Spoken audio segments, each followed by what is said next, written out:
This is Scott Craddy, and I'm Executive Director of the Mendocino County Fire Safe Council. My name is Sue Carberry.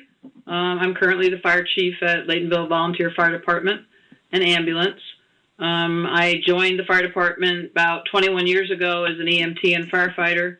I earned my living teaching and being an athletic director and moved to Laytonville in the late 80s, where there was this really cool small volunteer fire department, and decided I wanted to be a part of it.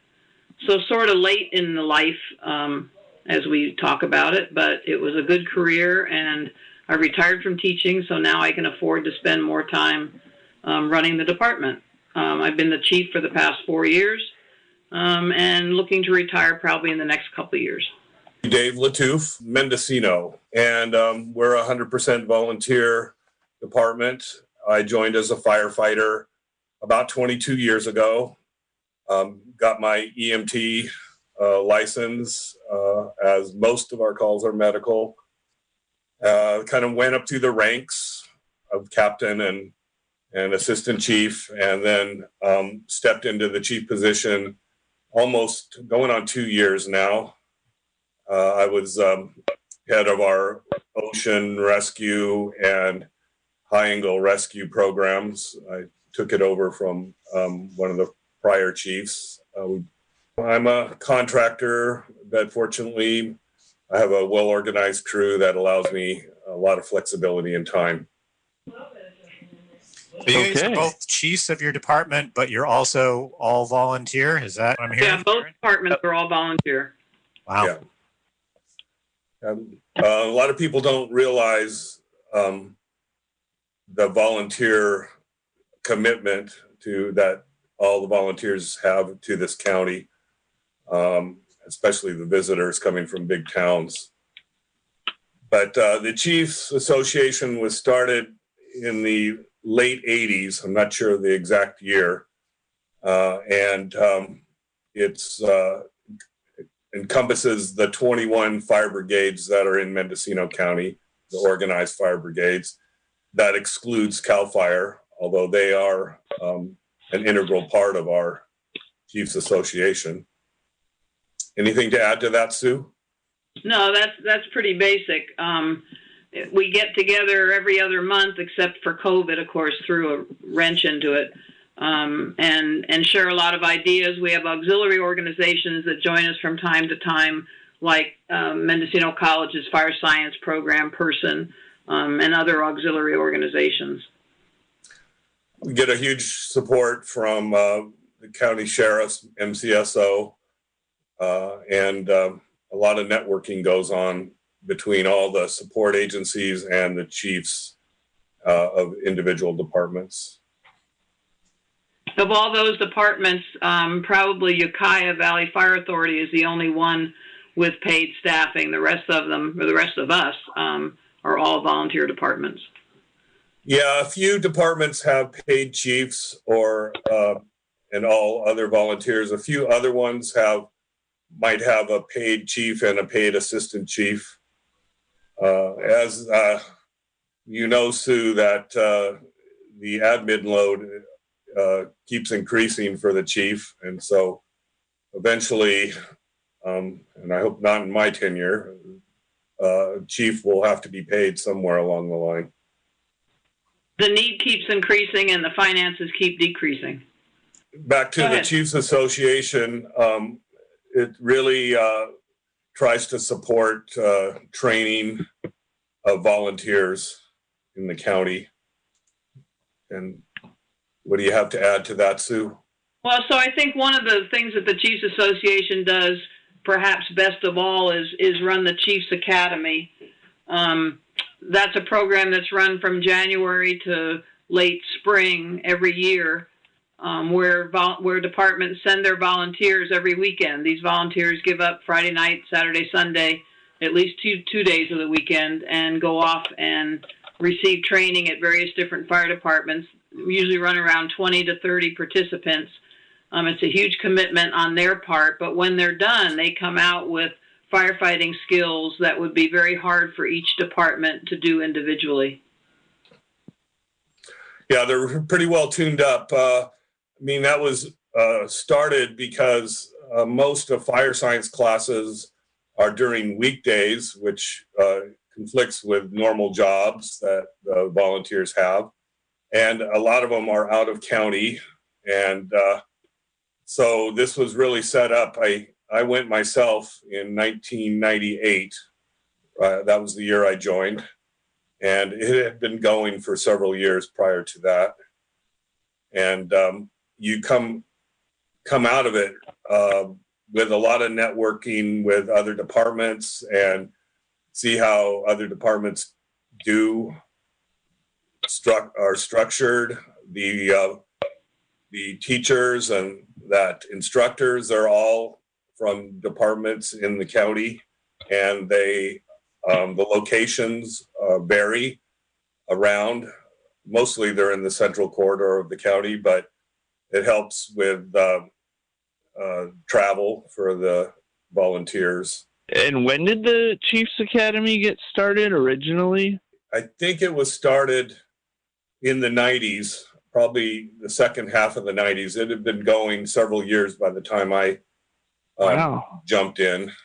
And it makes you feel a lot more confident as a firefighter. It condenses what would probably take at least 2 years being on a department to learn all the different subjects that are taught in the academy. So it's every weekend for, I don't know, how many months is that? 4 or 5 about months? Four or five. They go, Yeah. Sometimes it's Friday night, Saturday, Sunday. Sometimes it's Saturday, Sunday. It's a state mandated curriculum, isn't it? Yeah, it's following, like Laytonville does the first responder weekend, and it's state curriculum. Firefighter 1 is state curriculum. Yeah, it's pretty rigid in terms of its requirements.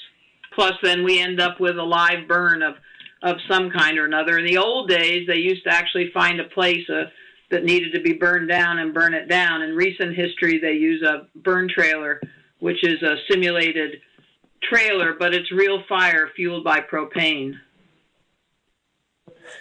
And is this something all new firefighters in Mendocino County are required to go through?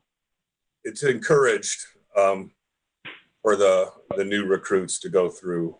And the department pays for their travel and the tuition and any expenses, food or whatever during their time there. The instruction is all volunteer based. Basically, the expense of the program is what it costs to rent and facilitate the burn trailer. And that is, let's see, it's around, I think, a couple $1,000s for a weekend. It's pretty expensive. Yeah. But But basically, the tuition that each student pays funds the program. right. And there's a book, a manual too, that is used throughout the academy.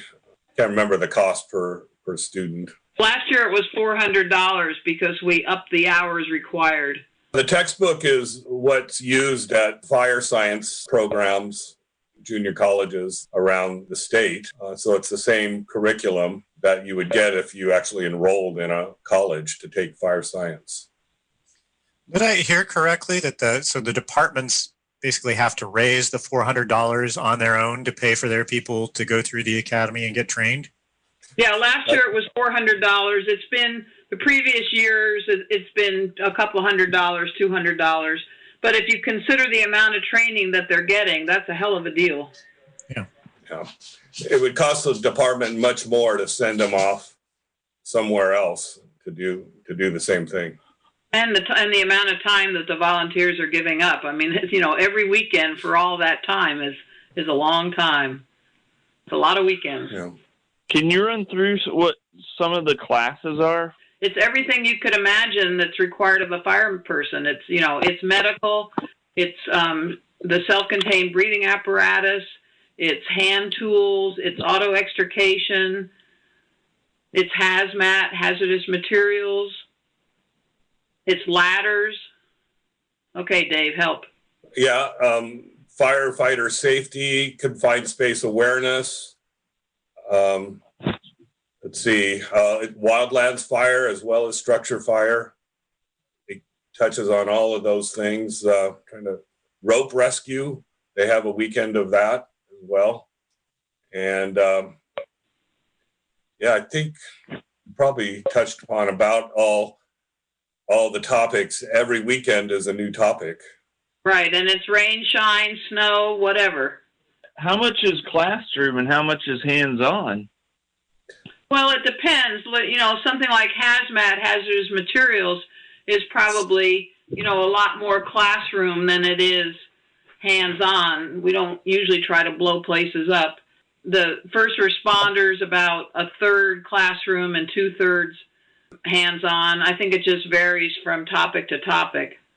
They'll spend maybe a few hours in a classroom and then try to get out as fast as possible to get your hands on the tools and the equipment. And the instruction, they really try to make it reality-based as far as what you'll be doing and scenarios and that type of thing. Also, for people that volunteer and go through that academy, they're essentially getting like a free major chunk of college education, Yeah. Really broad spectrum. Yeah, our students, I think we had a little over 40, which was, you know, highly unusual. Usually it's around 25 or 30. Yeah, I mean, normally, like for our department, I'll send two. I like to send them in groups of even numbers, if possible. For one thing, that helps with lodging, where you could share a room, because we're paying, in our case, we can't expect them to always work a whole day till 5 and then have to show up at 8 the next morning. And for us, it's an hour and a half drive each way to Ukiah. But I usually send two or three or four, but this year it'll be 2. Well, it'll be interesting to see what we do this year. You know, last year we had to end it in March. It went away when COVID went away, just because of the close contact and, you know, all the COVID restrictions. It'll be interesting to see, you know, what we're able to do this year. We run a high school program as well, and our students, the path that they usually follow is to go to the Chiefs Academy, and then the next year they enroll in the Cal Fire Academy. But they go into that academy, you know, with so many more skills and tools than the average person, and then they end up getting hired by Cal Fire, and we lose them for a lot of the summer. Yeah. What else does the Chiefs Association do? Well, I think what Dave said earlier, you know, mostly it's we all, you know, we're different, but we're the same. You know, we all have the same mission. We have different geographies that create different challenges, but we're all trying to save lives and put out fires and do it on a minimal budget. And so getting together and talking to each other and finding out the best way to do things, you know, it certainly helps us do our jobs better. Also, the Chiefs Association is a cohesive unit for any county government interaction too, such as the Board of Supervisors. When we get together, we pose a pretty big footprint with the different issues, and we work with Mendocino County Sheriff's Department and Cal Fire, who supports us quite a bit, you know, just on incidences and anything else as far as networking, Sue, that you could think of? No, we're going into a new world too now in terms of finances. Basically, the budget of the Chiefs Association is by membership dues, and now because of the ballot measure that was passed, whenever that was passed, we're going to receive DOT money from private campgrounds that's going directly to the Chiefs Association to be divided up by each department. And so that's going to put us in a new world where we now have some money that will be coming in from this tax to the departments. And the initial plan by the Chiefs Association was to hold some of the money back to be used for special projects by different departments. So we're entering into a new world in terms of funding. We also receive some Proposition 172 money that's divided up equally among the departments. But that money will stay, and this campground money will be in addition to that. You're listening to Fire Safe Radio on KZYX. This is a pre-recorded conversation with Dave Latouf, Chief of Mendocino Fire Department, and Sue Carberry, Chief of the Laytonville Fire Department. What inspires you to take on the difficult job of being chief for your individual fire departments? Well, for me, it's being part of something that's, bigger than myself and the team that I support. And that's what I've been doing all along, helping in any way I can. That's the mentality of everybody on our department, that you want to help serve the community, and it also, you get recognized from community members. They thank you. That's a huge, for me, it's really what it's all about, is just the thanks and knowing that you've helped, made a difference in somebody's life. Yeah, it's pretty remarkable when you think about the sizes of our community. We basically have a population of about 3,000, and the fact that, and we're sort of isolated in some ways. The fact that, we can run a fire department and run 2 ambulances, and it's a huge impact on our community, and they do appreciate it. Yeah, it's kind of like once you become chief, you're not as operational anymore, and maybe that's good or bad as you get older, but you got to stand back and let the other people do it. Sometimes I miss all that, getting my hands, on something else besides a radio. But that's part of what it is, and you got to be a bit administratively oriented and lead from the top, and have the respect of your fire department members. I wonder if it's something at all like, when Sue mentioned she was looking to retire in a couple of years, it made me think of, my background. I ran a farmer's market here and was general manager of the County Farmers Market Association. And in that role, it was always kind of a matter of just in time, where we just barely found, when a manager stepped down, it was usually we had one person that maybe was ready to step in, and sometimes not, but it was always by the seat of our pants that we found a new manager. I'm wondering, is it the same kind of situation with transitions in the fire chief position? Yeah, our membership choose by vote, by ballot vote for the captains and the chief. But it is different. When the pager goes off at 2:30 in the morning, the volunteers have the choice to turn it off and turn over and go back to sleep. Dave and I don't. 2:30 in the morning, we don't have that choice. Yeah, we sort of do, and it happens without us. That's why you try to have good people around you. But ultimately, we're the ones responsible for making sure we answer the call. So I kind of feel a little more need to make as many incidents as possible. I wonder if you could both take a turn and just describe your individual departments a bit. Go ahead, Dave. Well, we have about 30 volunteers. Out of the 30, about half of that number of people respond to 80% of the calls. We have a lot of disciplines within our department, being where we're located and how many tourists come to Mendocino and recreate. We've had a robust water ocean rescue program going that sort of developed when I first joined the department. We always had a boat, but now we have jet skis and Zodiacs, and then you train on those. We have a lot of high angle hazards around here, so we have a very robust technical rope rescue. Most of our calls are medical. Right. In 2019, in the county, Mendocino County, 60% of all calls were medical aids. Get to the medical incidents before the ambulance, which is dispatched out of Fort Bragg, usually within 20 or 30 minutes they're there, but we manage the patient until that happens. And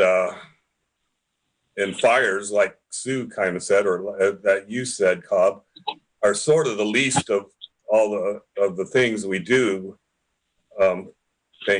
thankfully. Being coastal, we don't have the wildland fire potential as more inland departments. But you need to train on all of those disciplines, because the ones that you don't do in real calls are the ones that you get out of practice with. So you have to train robustly, no matter what type of incident or discipline that you might respond to. Our district along the coast is about 8 miles along the coast, and it goes about 10 miles inland. And then our rescue teams deliver mutual aid a lot to the surrounding departments. Like Albion Fire always asks for our water rescue, and we just were on a cliff rescue with Elk Fire over the weekend. So you're traveling around quite a bit sometimes. And Sue, will you describe the Laytonville Fire Department? We actually started with a fire brigade in 1939 with just a single engine and a couple people that ran around trying to put out structure fires at that point. And then in 1955, it became a formal, legalized fire department. In the 50s, we ran private vehicles running patients to the hospital in Willits, and then in 1984 started running our 2 ambulances. We cover 238 square miles. We have a advanced life support ambulance 24/7 and a basic life support ambulance 24/7. About 80% of our calls are medical. We run a little over 400 calls a year. Our diversity is that we're covering a huge area with our ambulance. We go up to Leggett, we go halfway to Covelo, halfway to Westport, and then often down to Willits when their ambulances are tied up. So our big demand is ambulance, but in reality, probably what our firefighters like the most is fighting fire. And then, as I said earlier, we have a really strong high school program where high school students, as part of their day, take a class that's called Community Classroom, and they come over to the fire department and get training every day with us, both on fire engines and on the ground and in the ambulance. And, you know, when they've been here long enough as juniors and seniors, they often go on calls with us, which is a real saving thing in the daytime. We don't always have as many volunteers available as we need. So that's been a really strong program for us. That's a pretty extreme diversity between those 2 departments out of 21. Is there as much of a range in the other 19?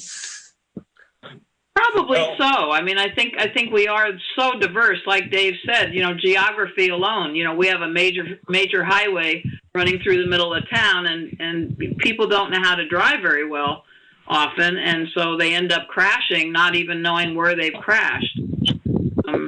You know, when the Harwood Mill was running, you know, that had a huge impact in terms of logging trucks and just mill injuries itself. So, you know, we don't have cliffs and we have very little water, but we have lots of traffic collisions and medical aids. That's the most in our department too, is 80% medical. So as far as your departments go and thinking of that diversity, what are the priorities of the Chiefs Association?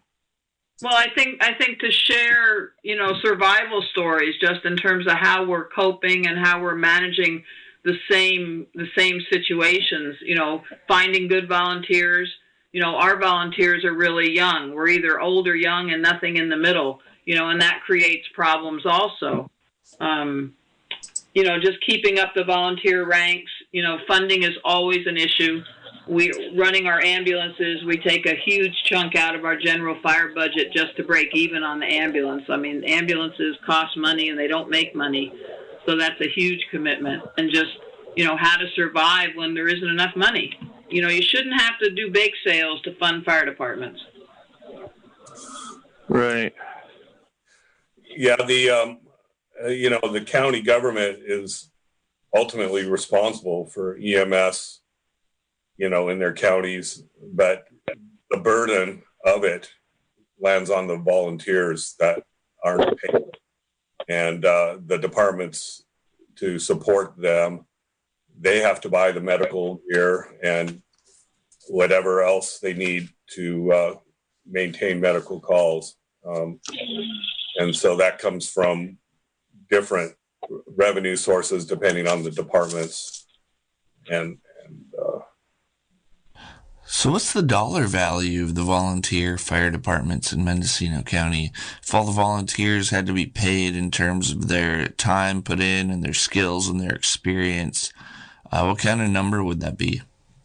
It is in the millions of dollars, to have all paid medical professionals that get to every corner of this county would cost millions of dollars. I would imagine that even individual department budgets would probably be in the millions. I mean, and for the gear you talked about for the water rescues that you've brought on since you've been there, and it's a tremendous amount of fundraising. How do you all that's on the chief, and how do you put that together? Well, actually, in most cases, I'm pretty sure there's two entities.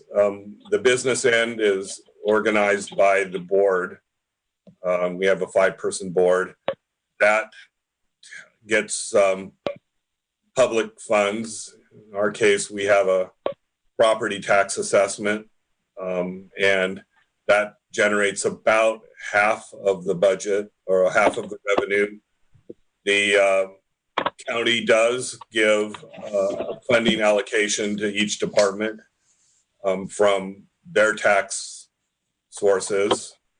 And then the department itself, that's another entity. That's, in our case, it's a nonprofit. And that gets donations. And that funding usually doesn't go to manage the department expenses. So there's a budget from the board. In our case, it's around $270,000 a year, and that has to buy, engines and firefighter personal protective equipment, restocking medical supplies, sending people to classes and paying for tuitions and lodgings, and all the other things that go into, the things that run a department. Sometimes somebody will donate something to the fire department itself, where we buy a piece of equipment and give it back to the district. And that's happened in our case several times. I'm not sure how Laytonville's structured. Yeah, so we have a board of 3 people. Our budget's a little over $400,000, and basically I present the budget for each year, and the board approves it, and then I have to make it work within that budget. There's not a lot of wiggle room. Our departments have the ability to go on strike teams with our fire engines when we have personnel available to do that. And that brings in some good revenue, but you've also got to balance, what it costs you, to lose a couple firefighters, 3 firefighters, and an engine for, a significant period of time. So our basic funding source is taxes, property taxes, and then we have a special tax assessment, fire tax assessment on top of that. We fund a paramedic 24/7, an ALS ambulance, which is why we are so widespread in terms of Leggett, which has no ambulance, and Covelo, which is just basic life support.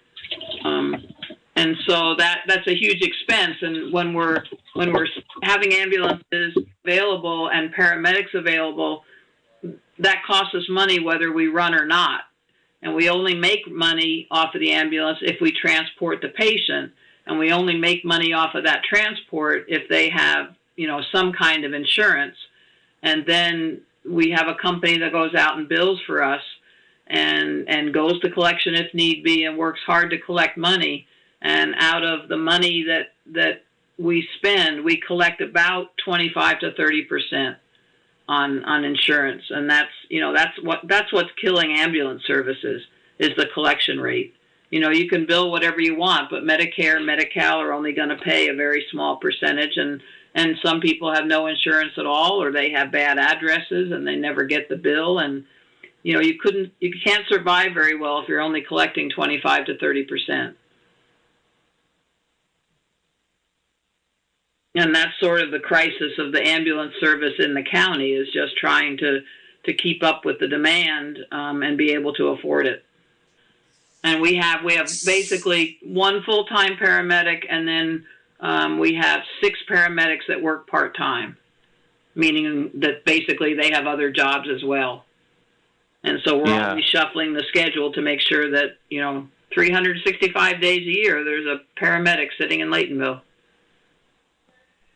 And that's unusual. They're very small departments like ours typically are not trying to run an advanced life support ambulance. Well, and then the EMT portion of the ambulance, which is a requirement for an ALS ambulance, is that a volunteer position? Those are all volunteer positions, correct. So when our first ambulance goes out and it's on a call somewhere and we get a second call, that basic life support ambulance, the BLS ambulance that responds to the second call, is all volunteer based. Wow. What a tremendous commitment that just goes kind of under most people's awareness every day from both of your departments. Yep. And and what Dave does with his water rescues, I mean, that's huge. That takes such training. Can you both speak to the amount of training ongoing that your departments have, what that program looks like, and maybe delve into a little bit of how you've been addressing the pandemic shelter orders? Well, for us, we went about 2 months where we didn't train at all, because I could only imagine what would happen if we had a COVID positive test within our department and how that would spread. So we sort of stopped training during that period. Obviously, we ran calls, but it was very different. Typically, we would train 3 times a month. We would train two nights a week on fire-related trainings, and then 1 night a week on medical training. So we would do 3 a month. And now we're back to doing our meetings again, our meetings and our trainings. We have a dedicated night each week for department trainings, and that same one of those nights in the month is for our board and fire department meetings. Additionally, we run a separate training topic every Tuesday of every month, or medical or entry. Every one Sunday out of every month, our water rescue team gets together and gets our equipment out in the ocean, and then sometimes we have special, about once a quarter, we'll do a department special training on a Saturday. Our training officer is right now is super organized. He has all training for next year all mapped out and topics for every month. Usually we'll pick a topic each month and work on that particular topic all month. And then finally, there'll be a scenario based on all the items that we trained on each month within that topic. So it's a big commitment to ask a lot of the volunteers to come to all these. But when you're on a real incident, you feel a lot a lot more qualified and if you've been training on that. A lot of departments, put out signs and, advertise for volunteers. I found that it's, word of mouth and just seeking someone out, someone that they have to live obviously in Laytonville, and they have to live close enough to be able to respond within, 5 or 8 minutes to a call. So that kind of geographically limits our population. But word of mouth and just, talking to someone individually seems to work out better for us than putting up signs. So basically they come to us and they fill out an application, which is just a basic, information, and they come to a business meeting and to a training. And then if they still like us after a business meeting and a training, then they're voted in as a probationary member by the members, and then they spend 6 months on a probationary period where we're checking them out and they're checking us out and seeing if they really like it and if they're a fit with us, and then they're voted in after 6 months. Yeah, that's similar to us. We run a background check on all new members, a live scan. And they have a checklist as a new member to go through. Usually it takes several months of coming to trainings and meetings. Then the department will vote them on as a probationary member. And then for them to get a badge, they have to complete, there's 3 paths within our department for a person to get a badge. And it's usually a time commitment oriented type path and once they complete that, then they'll be issued a badge and they'll be off probation. And usually by then it takes somebody usually, a real robust person, I've seen it done in 6 months, but usually over a year for that to happen. And then the volunteers, after they go through the kind of probationary 6 months to a year period, that would be when they sign up and attend the Chiefs Academy? Right. So if that timing works out, we've sent probationary members to the Chiefs Academy because the Chiefs Academy is only once a year. So they either go in January or they don't go for another year. So we send regular members and probationary members. And is the Chiefs Academy happening this year? This up and coming 2021 cycle? I was gonna contact Clay to see what he had thought. I haven't heard anything about it for this coming year. Usually by now we have an organizational meeting, and I don't know the answer to that. So if you've just tuned in, this is KZYX. You're listening to Fire Safe Radio, and this is a pre-recorded conversation with Sue Carberry, Chief of the Laytonville Fire Department, Dave Latouf, Chief of the Mendocino Fire Department, also Scott Craddy, Director of the Mendocino County Fire Safe Council. I'm engineering, and my name's Cobb. And Scott, how does the County Fire Safe Council fit in with neighborhoods and their fire departments? My suspicion, and Dave and Sue can correct me, but is that it is as diverse as Mendocino is diverse. There are fire safe councils that interact with their fire districts pretty regularly, and there are those that probably nobody's ever heard of, including some of the ones that Sue mentioned out there that are not even probably formal fire safe councils associated with the county council. And every imaginable shade in between. Yes, that's absolutely true.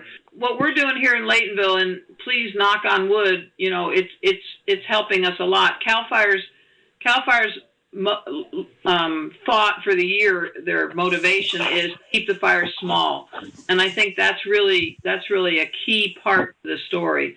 You know, in our rural areas up on Spy Rock and Bell Springs and areas that take us at least 30, 40 minutes to get to, those communities through the fire safe councils, through all the wonderful educational materials that are out there, you know, are creating their own little fire brigades, if you will, where they have a little engine and they have some hand tools, and, you know, they wear their little Nomex, and, you know, they hear the call, they are responding, and they get there before we do, and they either get the fire out or they keep it small until we get there. And I think that's a huge key to the future, at least in the rural areas, and knowing how long it takes us to get somewhere, is keeping that fire small, not hurting themselves in the process, but either getting it out or keeping it small till we get there.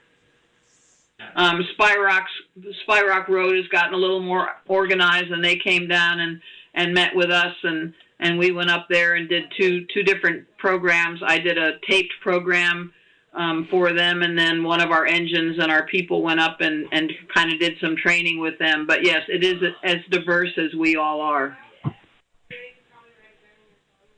Scott, is there any kind of meeting process at the county level between fire safe councils and the local fire departments? Yeah, we have a rotating monthly meeting.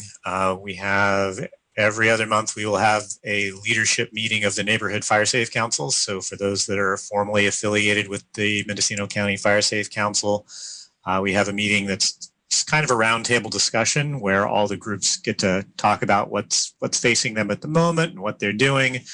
And those are actually tremendously exciting and inspiring meetings. There's a lot of great exchange there. So for the neighborhood councils that want to, if Spy Rock wants to get in the loop, it's super easy to do. It's free to sign up as an affiliated neighborhood council. The only burden is to delete our newsletters periodically when they show up, if that's the way you want to approach it. But you also get invited to the leadership meetings where there's a lot of exchange and a lot going on. For example, one of the things that's kind of old-fashioned and broken are phone trees. Phone trees are great, a great way to alert your neighbors, but also really prone to break down if the right people aren't in the right place at the right time. So some of the neighborhood councils explored automated phone tree services, and we've been kicking that around with them for a few months. And now the Mendocino County Fire Safe Council has bought a giant subscription to one of them to be able to offer a super low cost for any of those groups that want to jump in and get their own group going. So we exchange ideas and build on what the neighborhoods are doing and try to do that in a way that we can share things. And then every other month, we also have a technical access group meeting, which is more for professional agencies to catch up and exchange information. Yeah, and I think one of my failings, and maybe it's something I can do better, is not been a good, I should be a better liaison between the Fire Safe Council and those local communities, because I know who they are, and I should probably do a better job of connecting them, county-wide, so that they get those resources.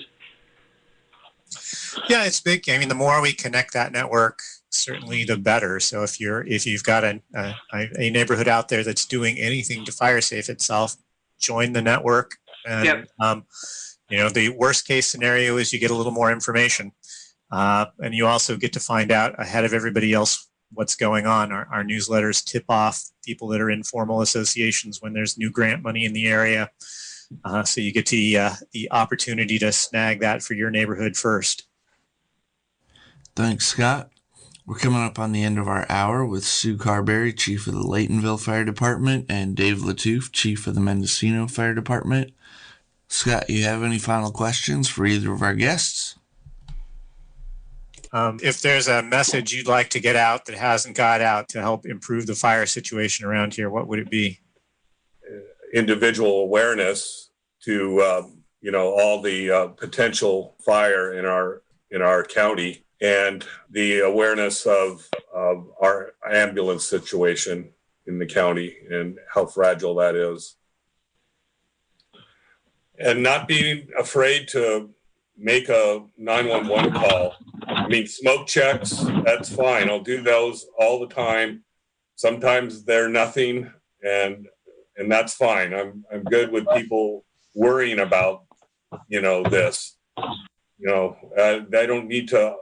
Doesn't always have to be a real incident. Even if they just think they see something, give a call so we can get out there and assess the situation. Yeah, their awareness is huge, which is one of the problems when we have all the smoke inversion that comes in is that a new smoke over there, or is that a drift smoke from, hundreds of miles away? Well, I think it's just keep doing what we're doing is early alert and being aware and not being afraid, like Dave said, not being afraid to call 911 and supporting us financially where they can. How should interested listeners contact either of your departments if maybe they want to volunteer or they just want to learn more, get to know you a little better? Face-to-face is the best. You can always call. Our number is 984-6055. But coming in, meeting us, taking a little tour of the facility, seeing what we have to offer, and filling out an application. I mean, we know we're not hard to find. Yeah, for Mendocino, people come to our Wednesday nights, our meetings and training night. It starts at 7 p.m. Showing up there, or you can call at 937-0131. Our main station is located on Little Lake Road, about 100 feet east of the traffic signal on Little Lake. Thanks for joining us, Sue Carberry, Chief of the Laytonville Fire Department, and Dave Latouf, Chief of the Mendocino Fire Department. Well, thank you for giving us the visibility. Thank you. Yep. Thanks, both.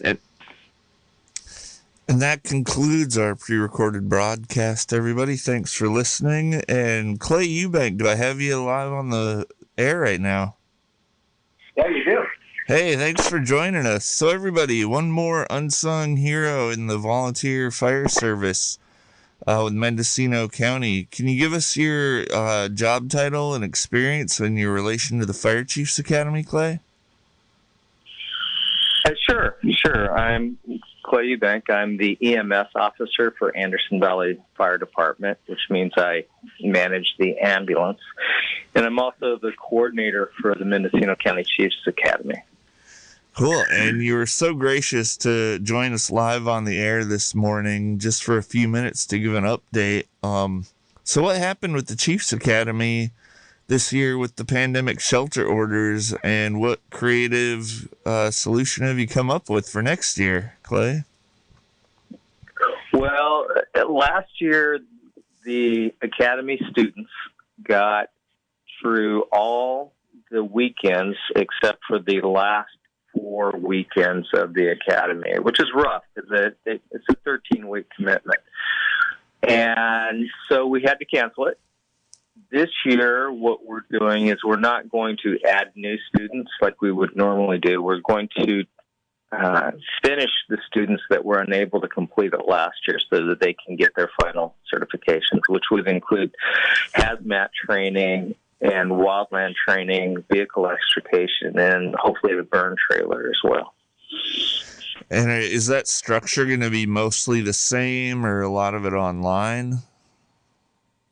No, it's going to be mostly the same with some, because the Chiefs Academy is primarily very tactile.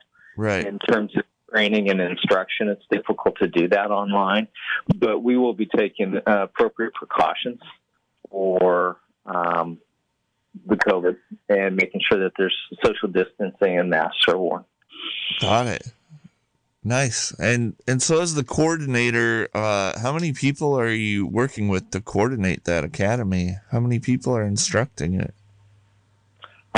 We have such a great team of instructors out there. We have Ukiah Fire Department carries a nice bulk of the load. Willits actually kicks off the academy with some good introductory classes. Hopland has been picking up the vehicle extrication and the ropes training. Fort Bragg has been taking the lead on the burn trailer and really helping the students go through the burn trailer. Then Arc Trails has picked up the comms, communications. Redwood Valley was doing that for a while as well. And then Anderson Valley will be picking up the we'll be doing the wildland portion this year with the assistance from CAL FIRE. And not to forget Laytonville with Sue Carberry, your guest, who always does our EMS portion for a full weekend. That's pretty tremendous. Again, thanks for joining us, Clay Eubank. We only have 2 minutes to go before a hard jump to our next program. What else would you like to highlight in 2 minutes about the Chiefs Academy or anything else with the fire service you'd like to get out there to the listeners? Well, as far as the Chiefs Academy, it's an incredible opportunity for the volunteers, the new volunteers, to meet other departments, and the commitment that's been given by all the departments to really give some good, high-quality training. Plus, it provides continuity for all the volunteers throughout the county so that when we go from one place to another, everybody is on the same page. So it's probably one of the best programs I've seen in terms of a county-wide Chiefs Academy. It's fantastic. And that's unique to Mendocino County, right? Yeah, I think other counties do similar programs, but I'm not sure that they've been doing it as long as coordinated. I'm not clear on that, but I'm sure that there's other counties out there that do similar programs as well. Got it. Wow, Clay. Well, thanks for joining us. And just, we're promoting the radio station and everything around here. And if listeners out there, they're getting kind of a peek behind the curtain to all the infrastructure that serves them in terms of emergency services, ballpark guess, how many hours do you think you and everybody else is putting in to keep this academy going? That would be hard to say. I know that we do planning all year long, and that when they actually get the commitment, it's a full weekend dedicated to actually doing the training for every weekend that's on there, plus the prep time involved ahead of time. Yeah. Wow. Okay, well, we got 30 seconds till the next show. Thanks for getting on the phone with me, Clay. No worries. And a shout out to KZYX. You guys rock.